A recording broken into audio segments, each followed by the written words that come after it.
Olá, meu querido guerreiro do Enem. Estamos aqui para mais uma aula sobre arte medieval do período do Ocidente, né? Vale lembrar que eu falei já na outra aula que a arte do período medieval ela se dividiu em duas. A queda do Império Romano ela dividiu o Império em dois, né, o oriental e o ocidental. Então, a arte que surgiu lá no lado oriental é a arte bizantina, e a arte que surgiu aí no lado ocidental é primeiramente a arte românica, e aí no finzinho da Baixa Idade Média é a arte gótica. Tivemos a outra aula sobre a arte românica e vamos agora para a aula da arte gótica que surgiu aí no final da Idade Média, Baixa Idade Média a gente chama. Como a professora sempre diz, para entender um pouquinho da arte e gostar, a gente precisa ver um pouquinho da questão histórica, né? Então, assim, a palavra gótica, ela surgiu dos povos godos, que eram os bárbaros, né? Não foram eles que fizeram, porém, o renascentista Vasari, foi ele que deu esse nome lá no período do Renascimento, olhou para toda essa arte que aconteceu no período da Baixa Idade Média e falou: ai, que arte de mau gosto, que arte mal feita, e começou a, ironicamente, chamar essa arte de arte gótica, né? De uma maneira bem pejorativa, zombando, né? Por não achar bonita. A arte gótica desse período não tem nada a ver com o estilo gótico, né, que nós conhecemos aí já perto do nosso período, tá? Uma coisa é uma coisa, outra coisa é outra coisa. Então essa arte gótica realmente foi batizada por causa dos povos godos, né? Uma expressão de zombaria pelo Vasari achar essa arte uma arte feia. Nesse período da Baixa Idade Média, começou-se a conter as invasões bárbaras, eles começaram a conseguir conter, e isso fez com que o comércio voltasse a ser reaberto, as pessoas começaram a perder um pouco essa necessidade de se proteger, então isso foi fazendo com que se reabrissem as escolas, com que se voltassem os estudos, né? As cidades começaram a se conectar umas com as outras de novo, havendo trocas, havendo comércio, começando as grandes navegações, né? Então, assim, tudo isso fez com que a revolução voltasse, né, no meio do povo, e consequentemente eles voltaram a estudar, começaram a pesquisar, por exemplo, os povos antigos que estudavam, como os gregos e os romanos, e tudo isso fez com que a evolução novamente voltasse a acontecer, e loguinho, né, já começou o período do Renascimento. Aqui ainda não é, tá? Mas logo se inicia o Renascimento aí. Assim como no período da Alta Idade Média, a maior evolução artística se dá na arquitetura, tá? Especialmente nas igrejas, tá? Na igreja, especialmente. Então, nós vamos ter vários avanços daí na igreja que devem cair no nosso estudo. Inclusive, se você gosta muito de arquitetura, provavelmente quando você estudar em arquitetura lá na faculdade, você vai ver isso aqui de novo, tá? Então, uma das coisas que os arquitetos pensaram nesse período é a possibilidade de deixar a igreja mais leve, uma estrutura mais fina, uma estrutura mais clara por dentro, porque a igreja românica era muito escura, onde pudesse aumentar as janelas, né, uma igreja mais iluminada. Então, tudo isso foi sendo trabalhado e estudado por esses arquitetos aqui do período. Gostaria que vocês anotassem uma coisa na mente aí. Os romanos, a arte românica, ela é marcada por uma igreja larga, tá? E a igreja gótica, ela é marcada por uma igreja vertical, ou seja, uma igreja muito alta, tá? E isso se dá por causa de algumas estruturas que eles criam aí, por exemplo, o arco ogival, a abóbada com nervura, o arco botante, que a professora vai explicar para vocês aí logo mais nos próximos slides. A igreja desse período, ela permanece na mesma e estrutura de planta, que era a igreja românica, né? Aquela igreja cortada, parece em formato de cruz a planta dela. Porém, ela tem algumas mudanças. Por exemplo, esse arco ogival aí, tem até um documentário nele no Discovery, eles falando sobre esse estudo desse arco ogival. Então, nesse período eles descobriram que eles fizeram tipo um apoio, né? Essa pontinha aí do arco é um apoio que eles fizeram na estrutura por dentro, para que a estrutura fosse mais sólida, ela aguentasse melhor, né? Então se você lembra, não sei se você se lembra, mas lá na igreja românica isso aqui era totalmente redondo, né? Era um arco de 180 graus perfeito. Aqui ele tem uma quebra, esse arco ogival, na verdade um reforço que tem no interior aí, que faz com que a estrutura consiga se segurar melhor, né? Porém, eles continuam aí fazendo todas aquelas entalhações belíssimas no arco ogival, assim como era feito no tímpano românico, tá? Uma outra coisa são as abóbadas com nervuras, que são essa estrutura que eles fazem trançada no teto, né? As abóbadas, que é esse teto redondo. Quando você lembrar de abóbada, falar de abóbada na igreja, é um teto ovalado, redondo em cima, né? Então, continua o teto redondo, porém eles fazem essas nervuras, que são esses detalhezinhos aqui, e esses detalhezinhos parecem apenas para nós um detalhe visual, porém para eles era um reforço na estrutura, para que a estrutura do teto conseguisse se segurar melhor e eles pudessem diminuir a quantidade, por exemplo, de reforços no meio da igreja, né? Então, tudo isso daqui para poder afinar a parede, afinar a estrutura do teto. E uma terceira coisa que foi criada aí, para que essa igreja pudesse ter um estilo mais afinado, mais chique, né? É a criação do arco-botante, que é um reforço por fora da igreja. Aqui a gente pode ver aqui a parede, né? E aqui fora tem essa estrutura, que é uma estrutura para que a parede da igreja resista mais, né?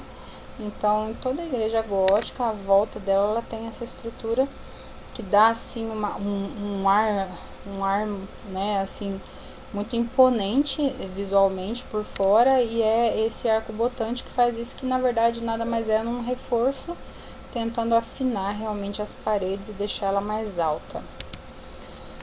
A igreja românica é uma entrada frontal. A gente tem na igreja românica uma entrada, e aqui na igreja gótica nós já temos 3 entradas frontais, movendo essa imponência da igreja, né? De uma vai para 3. Ela continua naquela estrutura degradê aqui, em que ele vai, né, começa a parede, a porta numa estrutura um pouco mais estreita, e depois eles vão abrindo para dar aquele ar de que a porta é bem grande. Eles continuam com isso, porém a única diferença aqui é o arco-botante, em vez de uma porta de entrada, 3, né?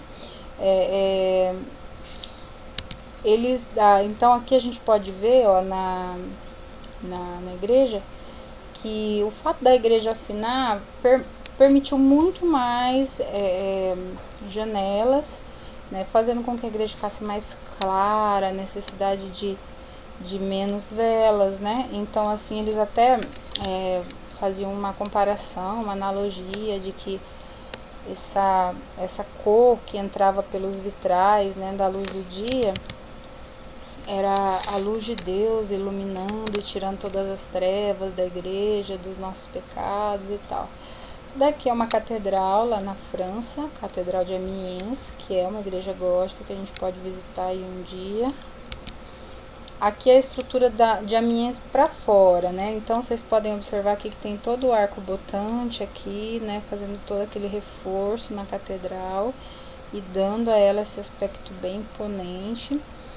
Porém, ela vai permanecer com aquele mesmo esquema das 2 torres na frente, como é a catedral românica, né? Aqui nós temos a nossa catedral lá de Paris, a de Notre Dame, a catedral de Notre Dame, que pegou fogo em 2019. Ela tem 2 torres também, mas a gente pode ver a estrutura de janela um pouco maior. A gente tem condição de ver aqui as 3 entradas frontais, né, com o arco botante, assim como a Catedral de Amiens, né. Aí aqui a parte interior dela, mesmo que aqui não, né, não tá desse jeito porque pegou fogo esse teto aqui, mas eles estão pretendendo recuperar tudo isso daqui, tentando deixar da mesma forma, né? Estão estudando isso ainda, mas olha a imponência, olha as abóbodas, né, com nervuras para reforçar a estrutura. E percebam o quanto a catedral é clara, né? Isso se dá justamente por mais janelas, pelo uso dos vitrais, pelas paredes mais finas que possibilitam mais janelas, né? Deixando a catedral muito mais clara e colorida. Falando em vitrais, nós temos os vitrais comuns e as rosáceas, já vou mostrar a diferença. E a função deles, além de decorativa, era deixar mais claro e iluminado a igreja, e também eles aproveitavam esses vitrais para utilizar de forma didática, porque além de deles serem janelas de vidro, né, eles também eram coloridos, eles faziam um ferro fundido aqui, e eles faziam todo um desenho, e esses desenhos eram desenhos didáticos, ensinando a Bíblia, ensinando coisas da igreja, né. Esse aqui é um vitral comum e essa daqui é a rosácea. A rosácea nada mais é do que um vitral parecido com uma estrutura de uma flor. Alguns deles aqui, eles abrem, inclusive, virando uma janela. E a rosácea normalmente ela fica uma na frente e outra no fundo, mas tem algumas catedrais que tem também nas laterais essas rosáceas assim muito bem elaboradas, né? Estrutura de desenho delas muito perfeita. A escultura ela vai ganhar assim um toque um pouquinho mais expressivo no período aí da arte gótica. Ela ganha assim um destaque maior que tinha se perdido na Alta Idade Média, porque eles queriam realmente que as pessoas esquecessem daquelas esculturas gregas do período antigo, né? Então nessa tentativa eles meio que excluíram a escultura, mas aqui no final da Idade Média eles vão devolver, né, aquela imponência da escultura. Ela vai se desvincular um pouco da parede, vai ganhar, né, o espaço dela sozinho, vai ganhar mais características humanas, mais expressividade.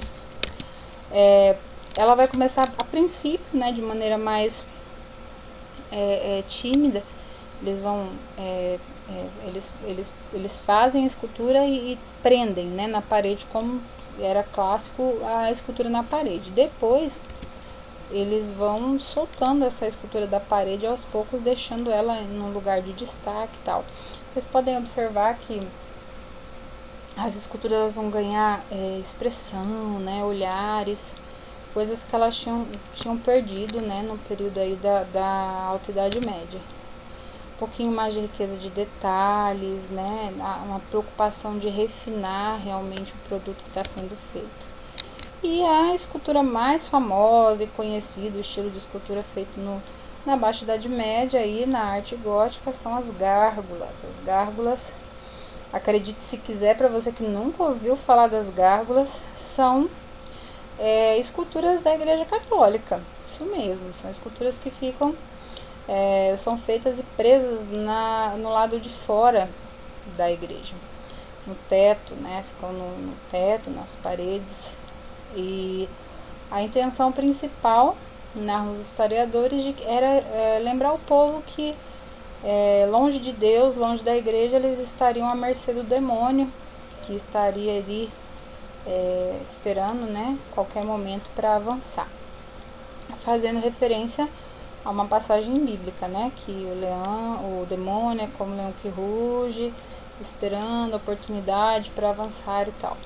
Então a gente vai encontrar diversas dela nas igrejas góticas. Catedral de Notre Dame mesmo, que é a nossa aí queridinha, ela tem várias.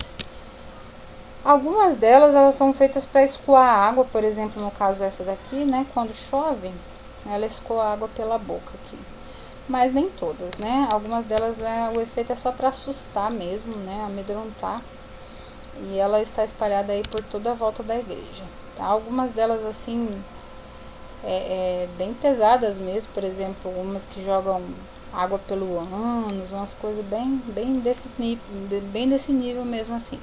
Todas elas voltadas para a questão de demônio, com o intuito de assustar mesmo. Você que se interessa por essa questão aí, você pode pesquisar outras, né? A professora pegou aqui só algumas para exemplificar mesmo.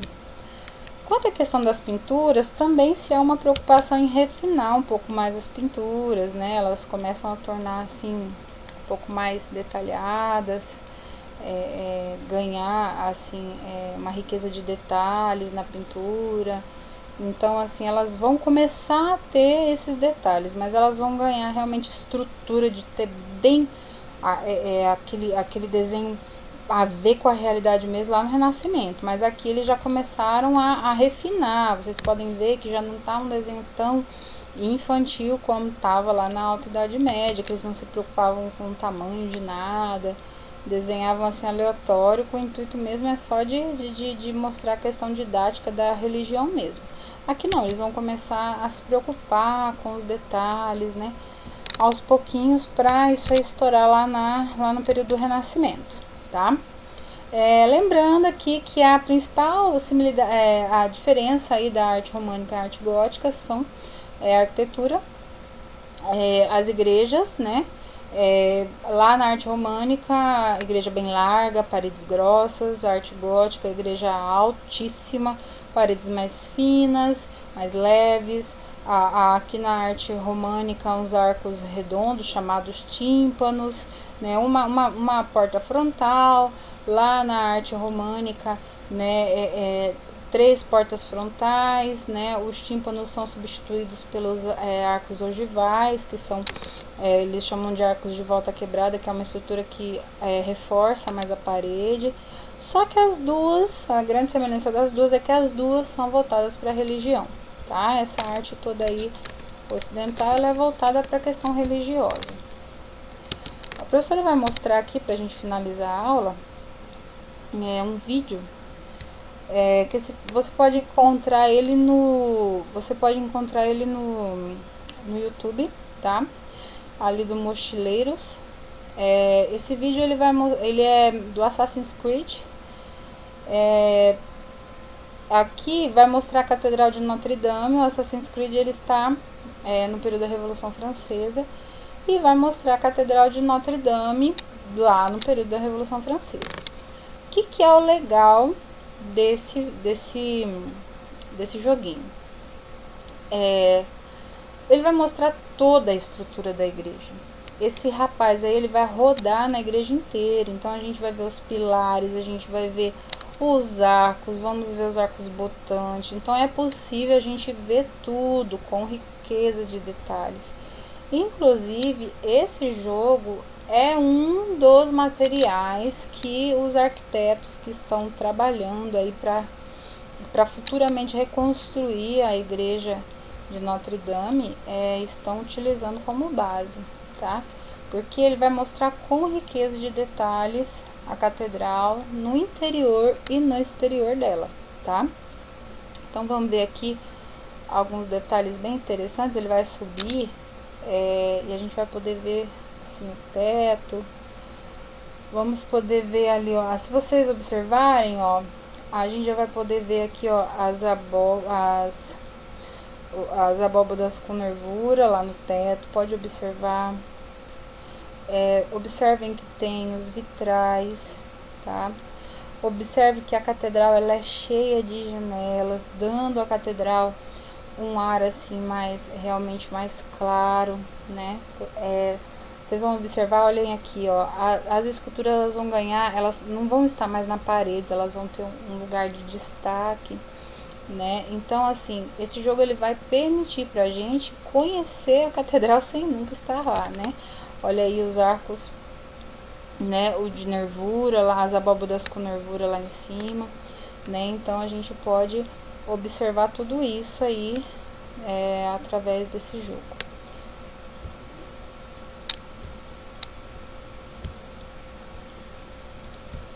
E a professora pegou a parte do exterior, que tá aqui o arco-botante, ó, tá vendo a estrutura aqui, ó, do arco-botante.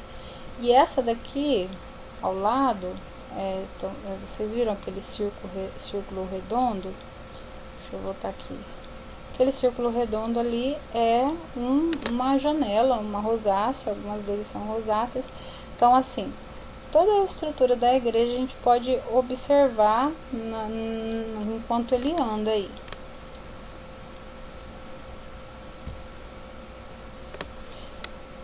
Ele vai agora pro teto, né? A gente pode observar o quanto essa igreja é alta, né?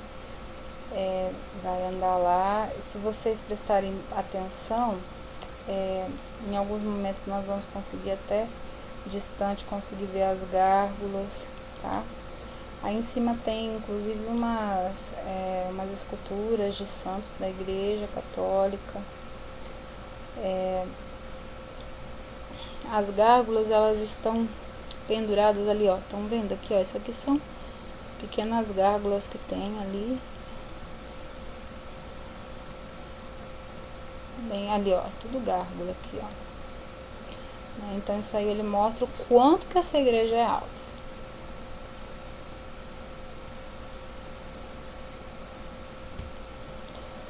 Bom, meu povo, dá pra mostrar só um pedacinho, né? Não é possível que a gente veja tudo. Porém, aqui fica a dica pra vocês, né?